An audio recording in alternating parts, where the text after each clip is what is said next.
نحمده ونصلي على رسوله الكريم اما بعد فاعوذ بالله من الشيطان الرجيم بسم الله الرحمن الرحيم رب اشرح لي صدري ويسر لي امري واحلل عقدة من لساني يفقهوا قولي فإن طلقها پھر اگر وہ طلاق دے دے، کون؟ دوسرا شوہر، اپنی مرضی سے، فلا جناح علیہما تو نہیں گناہ ان دونوں پر۔ یہ دو کون ہیں؟ یہ عورت اور اس کا پہلا شوہر۔ ان یتراجع کہ وہ پھر باہم مل جائیں، رجوع کر لیں۔ ان ظنا لیکن شرط یہ ہے کہ ان کا گمان یہ ہو ان یقیما حدود اللہ کہ وہ اللہ کی حدود قائم رکھیں گے، پھر وہی کھیل نہیں کھیلیں گے جو پہلے ہو چکا۔ وَتِلْكَ حُدُودُ اللَّهِ اور یہ اللہ کی حدود ہیں، يُبَيِّنُهَا لِقَوْمٍ يَعْلَمُونَ وہ بیان کرتا ہے ان حدود کو ان لوگوں کے لیے جو علم رکھتے ہیں۔ ظاہر ہے جو جانے گا اسی کو حدود پتہ چلیں گی نا، جو لا علم ہے اس کو تو نہیں پتہ چلتی، جاہل کو تو پتہ نہیں چلیں گی کہ کیا حدود ہیں۔ اس آیت میں حلالے کے بارے میں پتہ چل رہا ہے۔ یہ بات یاد رکھیے کہ اسلام میں نکاح کا مقصد کیا ہے؟ ایک خاندان بنانا اور معاشرے میں ایک مثبت کنٹریبیوشن کرنا معاشرتی ایکٹیویٹی میں۔ یہ ایک معاہدہ ہوتا ہے، ایک کانٹریکٹ ہوتا ہے، اور اس کانٹریکٹ کی روح کیا ہے کہ ہم زندگی بھر ساتھ رہیں گے، اور اگر یہ ارادہ کسی نکاح میں نہ ہو تو وہ نکاح نہیں ہوتا، بلکہ وہ ایک سازش ہوگا۔ وہ سازش جو ایک عورت اور ایک مرد نے کی کہ وقتی طور پہ نکاح کر لیتے ہیں تاکہ وہ عورت پہلے شوہر کے لیے پھر حلال ہو جائے، ایسا کرنا جو ہے وہ ناپسندیدہ ہے۔ حضرت عبداللہ بن مسعود رضی اللہ تعالیٰ عنہ کہتے ہیں کہ نبی صلی اللہ علیہ وسلم نے حلالہ کرنے اور حلالہ کروانے والے پہ لعنت فرمائی۔ بعض اوقات ایسا ہوتا ہے نا کہ ایک شخص بیوی کو 3 طلاق دے چکا ہوتا ہے، پھر کچھ عرصہ جب گزرتا ہے تو اس کو بہت سخت ندامت ہوتی اور بہت پریشانی ہوتی۔ مثلاً بعض اوقات بچے ہوتے ہیں یا کوئی اور ایسی ذمہ داری ہوتی ہے جو شوہر اکیلے نہیں اٹھا سکتا، تو پھر سوچتا ہے کہ اسی بچوں کی ماں کو واپس لے آیا جائے تاکہ گھر صحیح طور پر چل سکے۔ اب واپس لانے کی تو کوئی صورت نہیں، بس یہی ایک صورت ہے کہ اس عورت کا نکاح کہیں اور ہو اور وہ دوسرا شوہر اسے طلاق دے اور پھر یہ پہلے شوہر سے شادی کرے۔ ایسا اگر نیچرلی ہو جائے پھر تو ہو سکتا ہے، لیکن ارادتاً اور ایک سوچی سمجھی اسکیم اور سازش کے تحت کیا جائے تو ایسا کرنا اور کرانا سخت گناہ کا سبب ہے۔ ایسے شخص پر لعنت فرمائی گئی ہے، کیونکہ غلط کام تو شوہر نے کیا، عورت کے ساتھ زیادتی کی اور پھر حلالہ کروا کے پھر زیادتی عورت ہی کے سر پہ آئے، اس لیے اسے سخت ناپسند کیا گیا۔ ابن ماجہ میں آتا ہے کہ نبی صلی اللہ علیہ وسلم نے فرمایا کہ میں تمہیں بتاؤں کہ طے سے مستعار کیا ہے، یعنی ادھار لیا ہوا سانڈ کون ہے؟ لوگوں نے کہا ہاں بتائیے۔ فرمایا جو حلالہ کرے، یعنی طلاق والی عورت سے اس لیے نکاح کرے کہ پہلے خاوند کے لیے حلال ہو جائے۔ ایسا کرنا لعنت کا سبب ہے۔ کسی مرد کو کسی عورت سے محض اس لیے شادی نہیں کرنی چاہیے کہ اس کو میں پہلے شوہر کے لیے حلال کر دوں نکاح کر کے، ایسا کرنا سخت ناپسندیدہ ہے، ملعون فعل ہے۔ ہاں اگر آٹومیٹیکلی ہو جائے، مثلاً عورت کو طلاق ہوئی، اس نے دوسری شادی کر لی، وہ شوہر نے پھر اپنی مرضی سے طلاق دے دی، یا یہ کہ وہ فوت ہو گیا اب پھر یہ آزاد ہو گئی، تو اس صورت میں کیا ہے کہ یہ پچھلے شوہر کی طرف لوٹ سکتی۔ یہ بات یہاں بتائی گئی، لیکن وہ بھی اس صورت میں ان ظن ان یقیما حدود اللہ، اگر وہ سمجھتے ہیں کہ اللہ کی حدود کو قائم رکھیں گے۔ وَإِذَا طَلَّقْتُمُ النِّسَاءَ اور جب تم طلاق دے چکو عورتوں کو، فَبَلَغْنَ أَجَلَهُنَّ پھر وہ پہنچ جائیں اپنی عدت کو۔ عدت اجل کا کیا معنی ہوتا ہے؟ میعاد، مقررہ وقت۔ یہاں مقرر وقت سے مراد کیا ہے؟ عدت، یعنی جب وہ اپنی عدت پوری کر چکے۔ بلغنا کا کیا مطلب ہے؟ پہنچ جائیں یعنی پوری کر لیں۔ فَأَمْسِكُوهُنَّ بِمَعْرُوفٍ أَوْ سَرِّحُوهُنَّ بِمَعْرُوفٍ تو خواہ انہیں معروف طریقے سے روک لو یا معروف طریقے سے رخصت کر دو۔ یہاں طلاق سے مراد طلاق رجعی ہے، کیونکہ اسی میں واپس لوٹا سکتا ہے نا وہ۔ الطلاق مرتان میں بتایا گیا کہ 2 طلاق تک رجوع ہو سکتا ہے، اور یہاں یہ کہ رجوع عدت کے اندر اندر ہو سکتا ہے، یہ بات یہاں بتائی گئی۔ اور فَأَمْسِكُوهُنَّ بِمَعْرُوفٍ انہیں معروف طریقے سے روکو، گویا رجوع کرنے کے کچھ قاعدے ضابطے ہیں اور آزاد کرنے کے بھی۔ سرحوہن بمعروف تو دونوں حالتوں میں سے جس حالت کو بھی اختیار کرے، وہ شریعت کے مطابق کرے، محض وقتی غصے یا جذبات میں آ کے یا انا کا شکار ہو کر نہیں. جذباتی فیصلے نہ ہوں بلکہ سوچے سمجھے فیصلے ہوں. اب رجوع کرنے کے لیے شریعت نے کیا طریقہ مقرر کیا ہے کہ پچھلے غصے اور ناراضگی کو دل سے نکال کر بالکل صاف دل کے ساتھ ہول ہارٹیڈلی رجوع کیا جائے، کسی جبر یا مجبوری کے تحت نہیں، کیونکہ پھر سے اچھی زندگی بسر کرنے کا ارادہ ہے، لڑائی جھگڑے کے لیے نہیں پھر اکٹھے ہو رہے.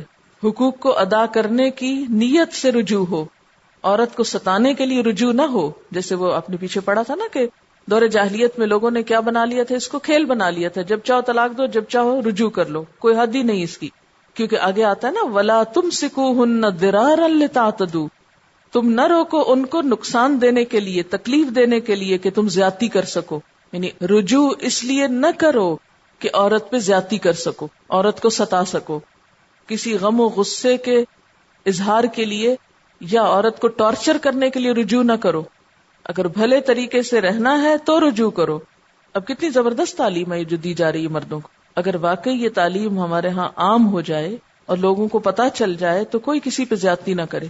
لیکن ہمارے ہاں تو طلاق اور رجوع اور طلاق یہ سب کچھ دراصل کیا ہے؟ ستانے کا ذریعہ. رجوع کی ایک اور شرط کیا ہے؟ وَأَشْهِدُوا ذَوَيْ عَدْلٍ مِّنْكُمْ. سورۃ الطلاق میں آتا ہے کہ اس موقع پر 2 صاحب عدل گواہ بنا لو. یعنی رجوع کرتے وقت یہ معاملہ رجوع کا دوسروں کے نوٹس میں لاؤ کہ رجوع کر لیا گیا ہے. وَمَن يَفْعَلْ ذَلِكَ، اور جو کوئی ایسا کرے گا، کیسا؟ زیادتی کرے گا، محض ستانے کے لیے رجوع کرے گا. کیونکہ اس سے پیچھے آ رہا نا وَلَا تُمْسِكُوهُنَّ ضِرَارًا لِتَعْتَدُوا، اور نہ تم روکو ان کو تکلیف دینے کے لیے کہ زیادتی کر سکو. وَمَن يَفْعَلْ ذَلِكَ، اور جو کوئی ایسا کرے گا، کیسا؟ زیادتی کرے گا، زیادتی کرنے کے لیے روکے گا کہ اچھا طلاق تو دینی ہے، ذرا ایک دفعہ پھر رجوع کر کے خوب اس سے بدلے لے لوں، خوب اس کو ستا لوں. تو ایسا شخص دوسرے پہ کیا ظلم ڈھائے گا؟ فقط ظلم نفسہ، وہ تو خود پر ہی ظلم کر رہا ہے. بیوی کو ستانے والا دراصل اپنے لیے خود ظالم ہے، خود پر ظالم ہے. وَلَا تَتَّخِذُوا آیَاتِ اللَّهِ هُزُوًا، اور اللہ کی آیات کو مذاق نہ بنا لو. اللہ کی آیات کو کھیل تماشا نہ بنا لو.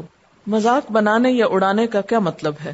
ایک تو یہ کہ طرح طرح کی ہیلا سازیاں کر کے اللہ تعالی کے احکامات میں، آیات میں ایسے مطلب نہ نکالو جو اس کی اصل روح کے منافی ہوں. بعض اوقات ایسا ہوتا ہے نا کہ آیت کا ظاہری کانٹیکسٹ آپ کو ایک رخصت دے رہا ہوتا ہے اور آپ لوگوں کو بتا رہے ہوتے ہیں کہ ہم تو جی اس آیت پہ عمل کر رہے ہیں، حالانکہ وہ اس اصل اسپرٹ کے منافی ہوتا ہے کہ جو اسلام اصل میں رکھتا ہے دوسروں پر احسان کرنے کی. یعنی انسانوں پر زیادتی کرنے کے طریقے مت سوچو. اللہ کی آیات سے ایسے جواز مت نکالو کہ کسی پہ ظلم کر سکو. دین کا لبادہ اوڑھ کے لوگوں پر ظلم و زیادتی مت ڈھاؤ.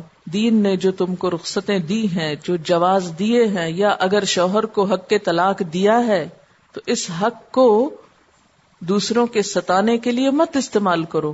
اس سے دین مذاق بن کے رہ جائے گا، لوگ تمہارے دین میں نقص نکالیں گے. اسی طرح طلاق کے معاملے میں دین کو مذاق بنانا کیا ہے؟ اللہ کی آیات کو کہ مذاق میں طلاق دینا. تو یاد رکھیے کہ مذاق میں طلاق دینے سے بھی طلاق ہو جاتی. نبی صلی اللہ علیہ وسلم نے فرمایا مذاق سے بھی اگر کوئی یہ کام کرے تو اسے حقیقت سمجھا جائے گا، اور مذاق کی طلاق، نکاح اور آزادی نافذ ہو جائے گی. مذاق میں نکاح بھی ہو جاتا ہے اور مذاق میں طلاق بھی ہو جاتی ہے. اور اگر غلام کو آزاد کرنا کوئی ایسے مذاق میں کہے کہ جاؤ میں نے تمہیں آزاد کیا تو وہ بھی ہو جائے گا. اسی طرح بیک وقت 3 دفعہ طلاق کہہ کے، تینوں طلاقیں اکٹھی دے کے اللہ کی آیات کا مذاق مت اڑاؤ. اس کی دلیل کیا ہے؟ نبی صلی اللہ علیہ وسلم کے عہد میں ایک شخص نے اپنی عورت کو بیک وقت 3 طلاقیں دی. آپ صلی اللہ علیہ وسلم کو جب یہ بات معلوم ہوئی تو غصے کی وجہ سے اٹھ کھڑے ہوئے اور فرمایا کہ میری زندگی میں اللہ کے احکام سے یوں کھیلا جائے گا جبکہ ابھی میں تم میں موجود ہوں. تو ایک وقت میں 3 طلاقیں دینا بھی اللہ کی آیات کا مذاق اڑانا ہے. وَلَا تَتَّخِذُوا آیَاتِ اللَّهِ هُزُوًا، اور اللہ کی آیات کو مذاق نہ بنا لو. وَاذْكُرُوا، اور یاد کرو. کیا نعمت اللہ، اللہ کی نعمت کون سی؟ اسلام، علیکم جو تم پر ہے.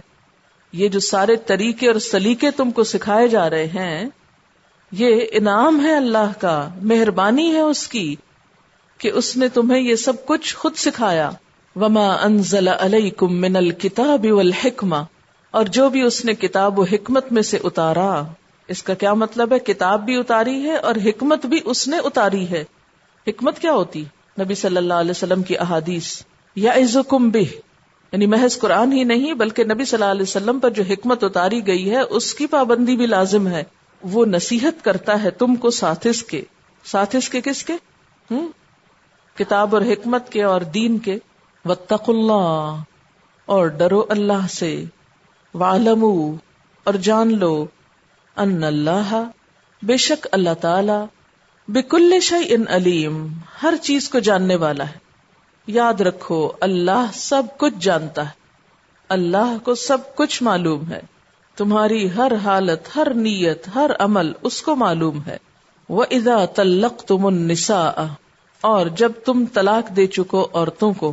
فَبَلَغْنَ أَجَلَهُنَّ، پھر وہ پہنچ جائیں اپنی میعاد کو، یعنی عدت پوری کر چکیں. فَلَا تَعْدُلُوهُنَّ، تو نہ تم منع کرو ان کو. تعدلوہن، اس کا روٹ ہے عین ضاد لام، عدل. اس کا معنی ہوتا ہے سختی کے ساتھ روکنا. عدل الامر ہوتا ہے کام مشکل ہو گیا. داء العدال ہوتی ہے ایسی بیماری جس کا علاج اطباء کو تھکا دے، انکیوریبل. یہاں کیا مراد ہے؟ کسی مفاد کی خاطر رکاوٹ ڈالنا. وَإِذَا طَلَّقْتُمُ النِّسَاءَ فَبَلَغْنَ أَجَلَهُنَّ فَلَا تَعْدُلُوهُنَّ، جب عورتیں اپنی عدت پوری کر چکیں تو ان کو مت روکو. کس بات سے نہ روکو؟ أَن يَنكِحْنَ أَزْوَاجَهُنَّ، کہ وہ نکاح کر لیں اپنے ہی شوہروں سے. یہ کس صورت میں ہو سکتا ہے نکاح؟ طلاق رجی اول یا طلاق رجی دوم میں، جبکہ عدت میں رجوع نہ کیا گیا ہو، عدت گزر چکی ہو، تو پھر کیا ہوتا ہے؟ دوبارہ شادی ہو سکتی. ذرا سا امیجن کرے، ایک عورت جس کو طلاق ہو گئی وہ اپنے ماں باپ کے گھر چلی گئی اور طلاق ایک ہی تھی. شوہر نے عدت کے دوران رجوع نہیں کیا، عدت بھی ختم ہو گئی، عورت آزاد ہو گئی. چونکہ ایک ہی طلاق ہوئی تھی اس لیے شوہر کے پاس ابھی حق ہے کہ پھر شادی کر لے. اب اس کو ندامت ہوئی، وہ سوچتا ہے چلو پھر پیغام دے دیتا ہوں. اب وہ اس کے گھر پھر رشتہ لے کے جاتا ہے تو کیا ہوگا؟ اس کو کیا جواب ملے گا؟ جاؤ جاؤ یہاں سے، مت آنا یہاں. سوچنا بھی نہیں، پہلے تم نے ہماری بیٹی کے ساتھ ایسا اور ایسا کیا، خبردار جو تم نے یہاں قدم رکھا. اس رویے سے روکا جا رہا ہے کہ نہیں، اگر عورت چاہتی ہے واپس اسی شوہر سے شادی کرنا، مثلا بچوں کی خاطر یا کسی اور وجہ سے، تو ولی کو رکاوٹ نہیں ڈالنی چاہیے. اس معاملے کو انا کا مسئلہ نہ بناؤ.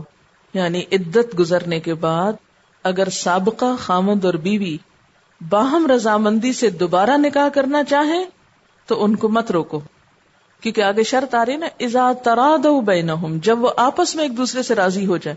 اس کے بارے میں ایک واقعہ آتا ہے، واقعہ سن لیں تو آپ کو زیادہ بات سمجھ میں آئے گی.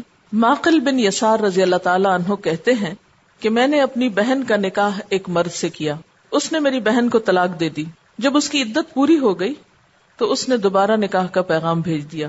میں نے اسے جواب دیا کہ میں نے اس کا تجھ سے بیاہ کیا تھا، تیری تعظیم کی، تو نے پھر اسے چھوڑ دیا. اب اگر تو پھر پیغام بھیجتا ہے تو اللہ کی قسم اب دوبارہ وہ تجھ کو نہیں پہنچ سکتی، وہ نہیں مل سکتی اب دوبارہ. وہ مرد نیک بخت تھا اور میری بہن اس سے رجوع کرنے پر راضی تھی. اس وقت اللہ نے یہ حکم بھیجا کہ فلا تعدلوہن، ان کو نہ روکو. تو میں نے کہا یا رسول اللہ صلی اللہ علیہ وسلم، اب میں اسی سے اس کا نکاح ضرور کر دوں گا.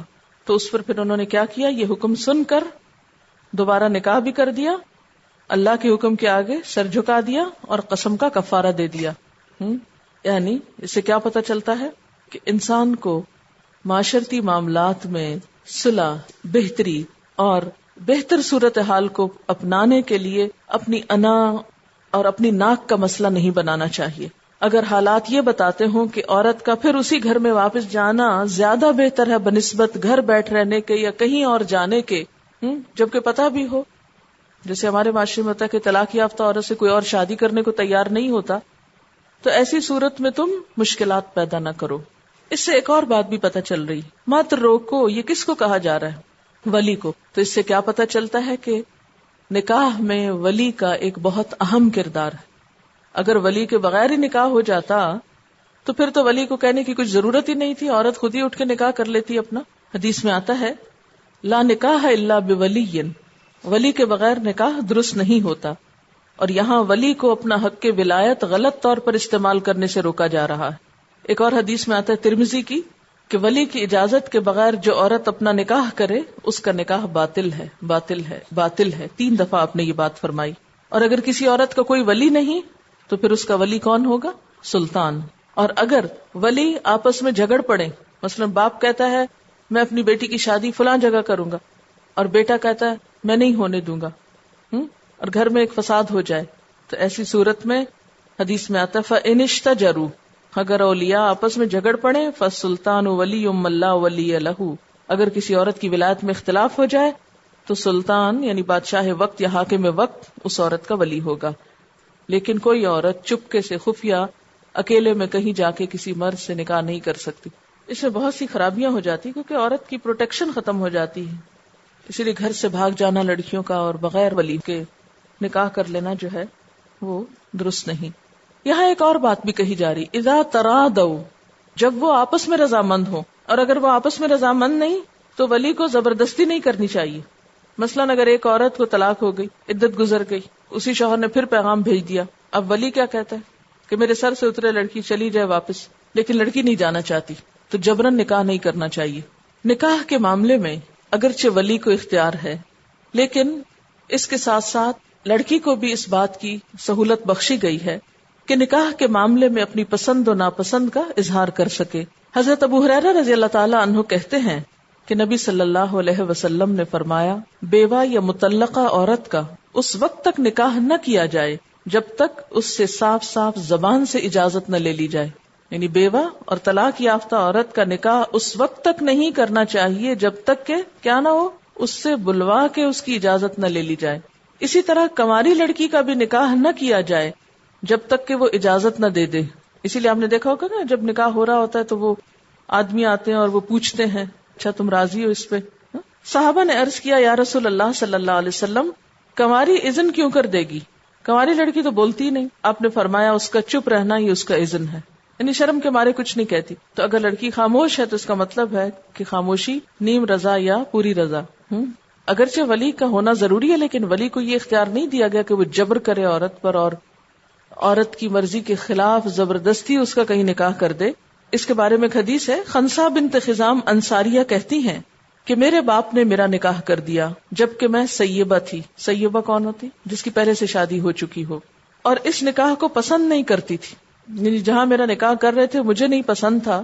آخر میں آپ صلی اللہ علیہ وسلم کے پاس آئی تو آپ نے میرے باپ کے کیے ہوئے نکاح کو فسخ کر دیا. تو اس سے کیا پتا چلتا ہے کہ اس بنیاد پر جہاں لڑکی کا نکاح جبرن کیا گیا ہو وہ عدالت میں جا کر اسے فسخ کرا سکتی. اب ایک اور ٹرم سامنے آ گئی نا، نکاح کا فسخ ہونا.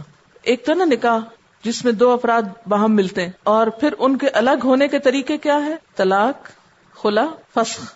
قاسم بن محمد کہتے ہیں کہ جعفر بن ابی طالب کے خاندان کی ایک عورت کو یہ خطرہ پیدا ہوا کہ اس کا ولی کہیں جبرن اس کا نکاح نہ پڑھا دے، اور وہ اس نکاح سے ناخوش تھی. آخر کار اس نے کسی شخص کو 2 بوڑھے انصاریوں عبد الرحمن بن جاریہ اور مجمع بن جاریہ کے پاس یہ مسئلہ پوچھنے کے لیے بھیجا. انہوں نے کہلا بھیجا کہ تم کیوں ڈرتی ہو؟ خنسا بنت خزام کا نکاح اس کے باپ نے جبرن کیا تھا اور وہ اس نکاح کو پسند نہیں کرتی تھی، تو نبی صلی اللہ علیہ وسلم نے یہ نکاح فسخ کر دیا تھا.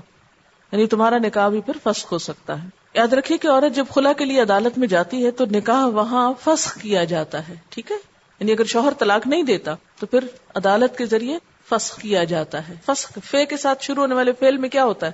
الگ الگ ہونا. ایک تو نا شوہر طلاق دے، دوسرے کہ عورت طلاق خرید لے، گھر میں شوہر سے مانگ لے، اور تیسرا کیا ہے کہ عدالت دے. تو جو عدالت طلاق دیتی ہے وہ کیا ہوتا ہے؟ نکاح فسخ ہوتا ہے. لیکن اس کا مطلب نہیں کہ اگر جبرن نکاح کیا جائے تو نکاح ہوتا ہی نہیں. نکاح تو ہو جاتا ہے پھر بھی، لیکن اگر لڑکی نہیں رہنا چاہتی تو پھر اس کو فسخ کرا سکتی. تو یہاں پر کیا بات ہو رہی تھی؟ وَإِذَا طَلَّقْتُمُ النِّسَاءَ فَبَلَغْنَ أَجَلَهُنَّ جب تم اپنی عورتوں کو طلاق دے چکو اور وہ اپنی عدت پوری کر لیں، فلا تعدلوہن، پھر تم اس میں رکاوٹ نہ بنو، ان ینکحن ازواجہن، کہ وہ نکاح کر لیں اپنے شوہروں سے، اذا ترادوا بینہم بالمعروف، کہ وہ معروف طریقے پہ باہم راضی ہوں، نکاح کے بغیر نہیں، چوری چھپے نہیں. ذالک، یہ بات، کون سی بات؟ کہ سابقہ شوہر سے نکاح. یوعظ بہ، نصیحت کی جاتی ہے اس کو، من کان منکم یؤمن باللہ والیوم الاخر، تم میں سے جو کوئی اللہ اور آخرت کے دن پہ ایمان رکھتا ہے اس کو اس بات کی نصیحت کی جاتی. یوعظ کا روٹ کیا ہے؟ واو این زوئے، واز. یہ بھی تو ہو سکتا تھا نا اللہ تعالیٰ ایک قانون بنا کے جبرن مسلط کر دیتے، کہ نہیں، نصیحت کی جا رہی ہے تم کو. قانون کو امپلیمنٹ کرنے کا ایک بہترین خوبصورت طریقہ کہ لوگوں کے دل میں قانون کے احترام کو اتارا جائے، نہ کہ اوپر آرٹیفیشلی مسلط کیا جائے. ذالکم ازکا لکم، یہ بات تمہارے لیے زیادہ پاکیزہ ہے. کون سی بات؟ پچھلے شوہر سے نکاح. وہ اطہر، اور زیادہ صاف ہے. کیونکہ لوگ اس کو غیرت کا مسئلہ بنا لیتے ہیں نا، ہماری تو بے عزتی ہے اس میں کہ ہم دوبارہ اپنی بیٹی کو اسی گھر میں بھیج دیں، اس کو بہت ناپسندیدہ سمجھتے ہیں. فرمایا نہیں، یہ تو بہت پاکیزہ طریقہ ہے، اس میں کوئی برائی نہیں، اس کو انا کا مسئلہ نہیں بناؤ. اور پھر یہ اللہ کی نصیحت بھی ہے. واللہ یعلم وانتم لا تعلمون، اللہ جانتا ہے اور تم نہیں جانتے. اللہ جانتا ہے، تم نہیں جانتے کہ یہ تمہیں حکم کیوں دیا جا رہا ہے. اچھا، یہ ازکا اور اطہر دونوں میں پاکیزگی کی بات ہے، تو ازکا جو ہے یہ باطنی لحاظ سے پاکیزہ ہے اور اطہر ظاہری لحاظ سے صاف، یعنی ظاہری باطنی دونوں اعتبار سے بہت صاف بات ہے، بہت اچھی بات ہے. یعنی ان کے تجویز کیے ہوئے شوہروں سے نکاح کرنے سے نہ روکنا پاکیزہ بات ہے. اور اگر سابقہ شوہر سے نکاح کو روکا گیا تو اس سے کیا ہوگا؟ ظلم ہوگا، فساد ہوگا. اگر لڑکی کو گھر بٹھائے رکھا تو کیا ہوگا؟ عزت و عصمت کو خطرہ ہو سکتا ہے، گناہ میں مبتلا ہو سکتی. تو پھر کہاں گئی پاکیزگی؟ ہو سکتا ہے سابقہ شوہر جب وہ کوئی بہت زیادتی کرے، لڑکی اٹھوانے کی کوشش کرے یا قتل و غارت پہ اتر آئے. بعض اوقات ایسا بھی ہوتا ہے نا، جب انا کے مسئلے حد سے بڑھتے ہیں تو پھر فساد پھیلنے لگتا ہے. اور پھر اسی طرح اگر لڑکی کی مرضی پچھلے شوہر کے پاس جانا ہے اور ولی اس کو کہیں اور نئی جگہ پہ دھکیل رہے ہیں جو اس کی مرضی کے خلاف ہے، تو یہ بھی ایک جبر ہوگا، یہ کوئی پاکیزہ بات نہیں ہے. اللہ جانتا ہے، تم نہیں جانتے. والوالدات، اور والدائیں، مائیں، یرضعن اولادہن، دودھ پلائیں اپنی اولاد کو.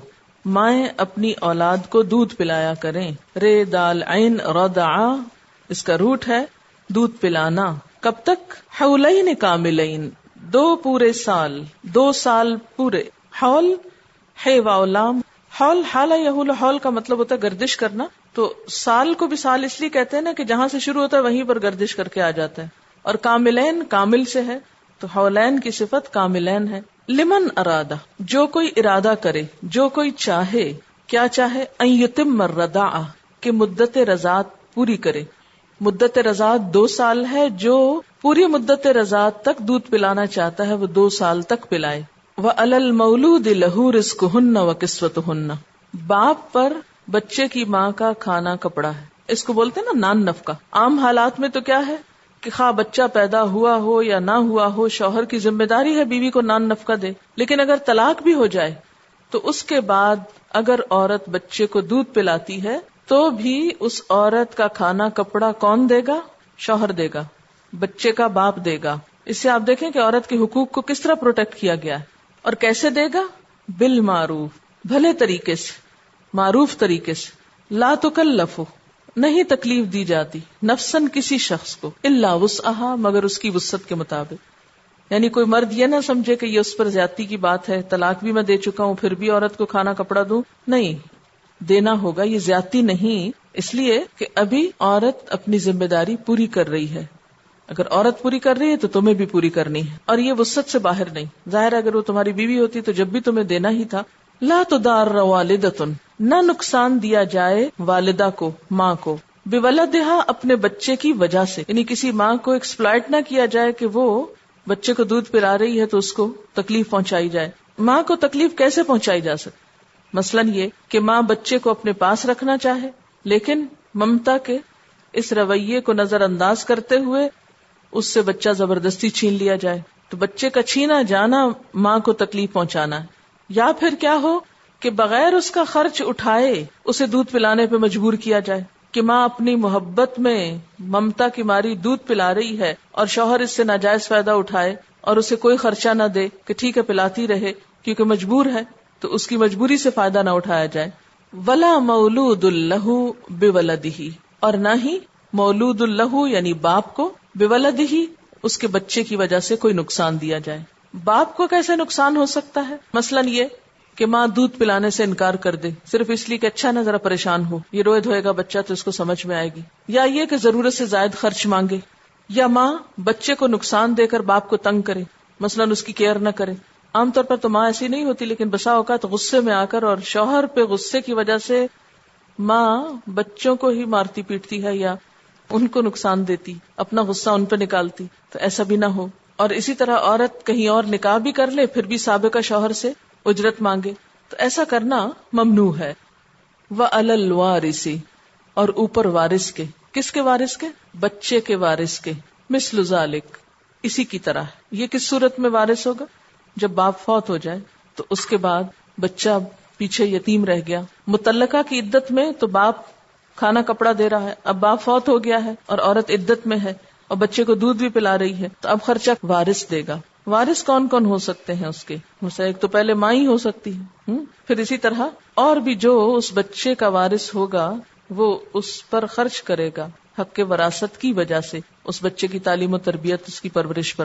فَإِنْ أَرَادَا فِصَالًا، پھر اگر وہ دونوں ارادہ کر لیں دودھ چھڑانے کا، دونوں کون؟ ماں اور باپ. ان تراد منہما، باہم رضامندی سے، یعنی طلاق ہو چکی لیکن باہم ڈسکشنز ہو رہی ہیں کہ دودھ پلانا ہے کہ نہیں. وتشاور، اور مشورے سے. تشاور کا روٹ جو ہے شین واو رے ہے. شین واو رے کا مطلب ہوتا ہے کسی معاملے کے متعلق چند آدمیوں کا مل کر اس کے مختلف پہلوؤں کو سامنے رکھتے ہوئے ایک دوسرے کی رائے لینا.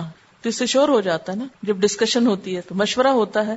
یعنی کسی معاملے کے متعلق چند لوگ مل کر اس کے مختلف پہلوؤں کا جائزہ لیں، اس پہ غور کریں اور ایک دوسرے کی رائے سنیں، تو یہ مشورہ ہوتا ہے. اور فصالن کا روٹ کیا ہے؟ فے صاد لام، فصل.